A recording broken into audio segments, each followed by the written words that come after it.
कुरान कहता है कि मैं जिसे चाहे हूँ लड़का दूँ, जिसे चाहे लड़की दूँ, जिसे चाहे दोनों दूँ, जिसे चाहे कुछ ना दूँ।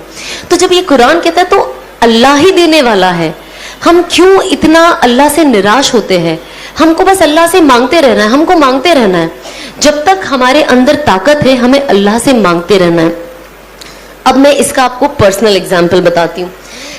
जब 2012 में मैं बिग बॉस से निकली थी और उससे पहले भी ऑफ कोर्स मैं काम करती थी, पैसा था, बट पता नहीं क्या हुआ, जो 2013 से मेरा पहला उम्रा का सफर अल्हम्दुलिल्लाह शुरू हुआ। अब सफर तो शुरू हो गया, तो जब मैं वहां जाऊं ना, मैं 2000 अल्हम्दुलिल्लाह 13, 14, 15, 16, 17 5 साल अल्लाह ने मुझे अपने घर बुलाया, मेरे घर वालों के साथ बुलाया। और जब भी मैं जाऊं, मुझे ऑनेस्टली आप यकीन करोगे कि नहीं, आई डोंट नो, बिकॉज कभी कभी कुछ बातें ऐसी होती है ना, हम कहते हैं ना कि अल्लाह ने ऐसा जादू कर दिया। अब मैं किसी को बोलूंगी तो पता नहीं वो यकीन भी करेगा कि नहीं। तो मेरे साथ में आप लोगों से वही बात शेयर करूंगी जो सुनने में ना बहुत अजीब लगती है, पर ये होता है लोगों के साथ। इसीलिए जब मैं कुछ भी सुनती हूँ ना, किसी के साथ, कोई बुजुर्ग के साथ ये हुआ, तो मैंने कहा नहीं, वो तो बुजुर्ग थे, जब मेरे जैसे के साथ ये हो सकता है तो कुछ भी हो सकता है। कभी कभी हम कुछ स्टोरीज सुनते हैं, कहते हैं बहुत अजीब स्टोरी है, ये पॉसिबल ही नहीं है। हमारी आदत है ना ये चीज करने की। तो जो मैं ऑफ कोर्स काम कर रही थी, मैं थोड़ा पॉपुलर हो गई थी बिग बॉस से आने के बाद, और मूवी मिली थी सलमान के साथ, तो आई वाज लाइक वाओ ये वो।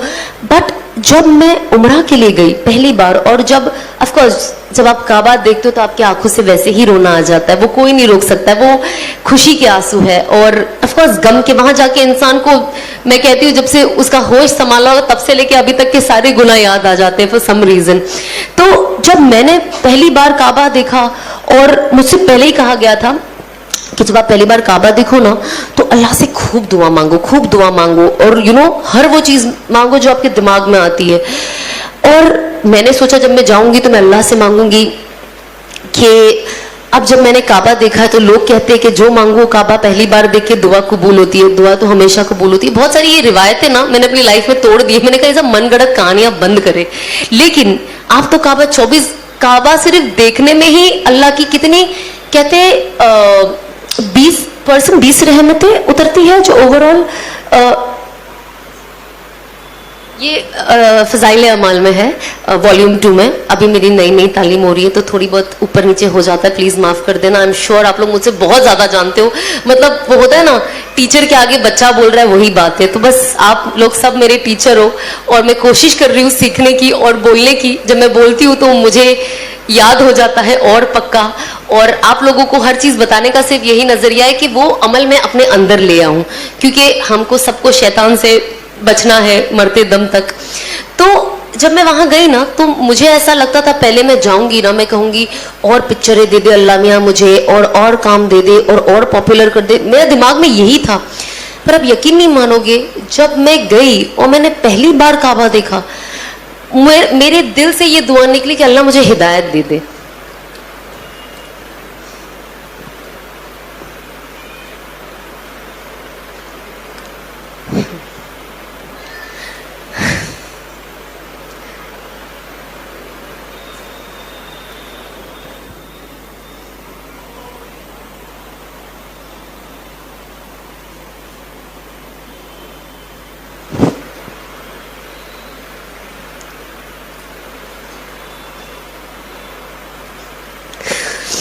ऑनेस्टली आई डोंट नो कितने लोग इस चीज को वैल्यू करते हैं, पर मेरे लिए ये वर्ड हिदायत मेरे लिए बहुत वैल्यू करता है, बहुत।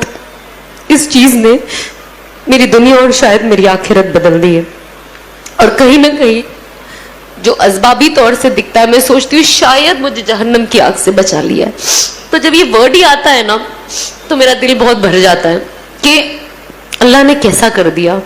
मतलब जब हम पढ़ते हैं ना कुरान शरीफ, और उसमें लिख के आता है कि अल्लाह जिसे चाहे हिदायत दे।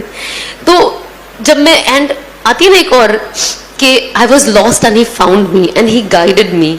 मैं गुमराह थी और उन्होंने मुझे सही रास्ता दिखाया। तो मैं कुरान शरीफ अभी भी जब भी पढ़ती हूँ, और जब वो आयत आती है और मैं पढ़ती हूँ ना, मेरे आंख से आंसू ऐसे टप टप गिरने लग जाते हैं, और मुझे रुकना पड़ता है कुछ वक्त, क्योंकि मैं खुद अभी तक ये डाइजेस्ट नहीं कर पाई हूं कि अल्लाह ने जिंदगी मेरी कैसे बदल दी। बस अल्लाह इस्तिकामत दे और आखिरी दम तक हिदायत पे रखे और हिदायत पे मौत दे। तो मैंने अल्लाह से मांगा कि अल्लाह मुझे हिदायत दे दे और मुझे इस हराम से बचा ले और मुझे हलाल पे डाल दे। मुझे नहीं पता मैं क्या करूं, अगर मैं ये काम छोड़ूं तो मैं करूं क्या? मुझे तो कुछ आता भी नहीं है, जॉब पे तो मैं जा नहीं सकती, तो मैं क्या करूं? उसके बाद मैंने अनफॉर्चुनेटली दुनिया ऐसी है ना, ये बहुत सैड चीज है जो मैंने शादी के बाद भी बहुत एक्सपीरियंस किया है लोगों के जरिए, बट मैं अदरवाइज आपको एक्सपीरियंस बताऊंगी कि लोग कहते हैं, जो लोग थोड़े बेचारे गुमराह हो जाते हैं और जो थोड़े ज्यादा हो जाते हैं मेरे जैसे, वो कहते हैं सब छोड़ दो, सब छोड़ दो, हिदायत पे आ जाओ, सही रास्ते पे आ जाओ, सही रास्ते पे आ जाओ, और ये तो फहाशी है और गैर महरमों के साथ ऐसे काम करना बेशक गलत है। बट जब इंसान सुधरना चाहता है और अपनी जिंदगी सही करना चाहता है तो फिर वो उनके ऊपर अपने तानों की बारिश कर देते हैं कि इंसान उल्टा पैर भाग जाए, कि भले मैं सीधा हो जाऊं लेकिन मुझे लोगों को नहीं बताना है कि यार मैंने अल्लाह ने मुझे हिदायत की तौफीक दी, क्योंकि लोग मेरा मजाक बना रहे हैं और शायद इनकी वजह से ऐसा ना हो कि मैं वापस जहां से आई मैं वहां चली जाऊं, क्योंकि इंसान कमजोर होता है ना। इंसान ताने, आज हम घर में ताने सुनते तो कैसा लगता है कि घर से भाग जाओ, होता है ना कभी कभी फीलिंग, भागना नहीं है बट वो फीलिंग आती है ना एक इंसान को। तो जब इतनी सी चीज पे जब आपकी अम्मी आपको कुछ बोल दे या कुछ ऐसा हो जाए तो इंसान सोचता है यार कितना, क्यों ऐसे यार, मुझे क्यों ताने दे रहे, इंसान कितना रोता है। तो आप सोचो जो इंसान चेंज होकर आता है, जब उसके लिए ये सब बोला जाता है तो वो चीज लेना, एक्सेप्ट करना बहुत मुश्किल हो जाता है। और बहुत, क्योंकि वो ऑलरेडी इतना इमोशनल होता है कि आप उसको कुछ भी बोलो उसका इमोशन इनटू 10 टाइम्स बढ़ जाता है। तो सब तो कहते हैं छोड़ दो, छोड़ दो, सही रास्ते पे, सही रास्ते पे। पर जब इंसान अगर वो लड़की है खास तौर पे, अगर वो चीजें छोड़ देती, सही रास्ते पे आ जाती है, तो कोई दीनी घर उसे अपना बेटा नहीं देता। तो जब आप अपना बेटा नहीं दोगे तो अगर वो लड़की सही रास्ते पे आके सही चीज अपनाना चाहेगी तो वो उसमें आगे कैसे बढ़े?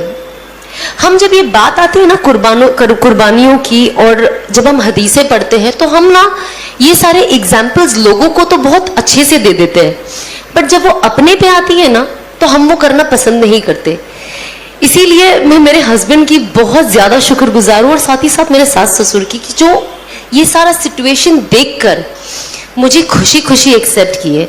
मेरे हस्बैंड ने एक इतना बड़ा स्टेप लिए, क्योंकि होता है ना जो इंसान आलिम होता है तो उनके जो सराउंडिंग वाले होते हैं वो उनका दिमाग, कुछ लोग, नॉट ऑल, कुछ लोग ऐसा दिमाग में फितूर बिठा देते कि सामने वाला जो कुछ करना भी चाहता है तो उसे नहीं करने देते, क्योंकि उसको इतना डाउटफुल कर देते हैं कि आप तो इससे शादी कर रहे हो, ये टिकेगी कि नहीं।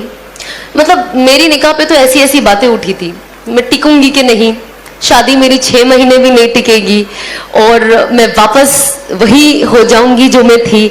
और मैं अल्लाह को यही कहती थी कि अल्लाह मुझे सब्र दे और इन सबको दिखा दे कि ये लोग कितने गलत है। और शायद जब वक्त जाएगा और लोग देखेंगे तो शायद अपना नजरिया बदले। मुझे जो चीज से मैं गुजर रही हूं अभी, और जो तकलीफ चीजें सुनकर मुझे हो रही है, लेकिन मेरे कुछ चीज को लोगों तक ऐसे पहुंचा कि मेरे बाद आने वाली लड़कियों के लिए आसानी कर दे, ताकि मेरे जैसी जो और लड़कियां हैं वो अपनी जिंदगी का रुख बदले।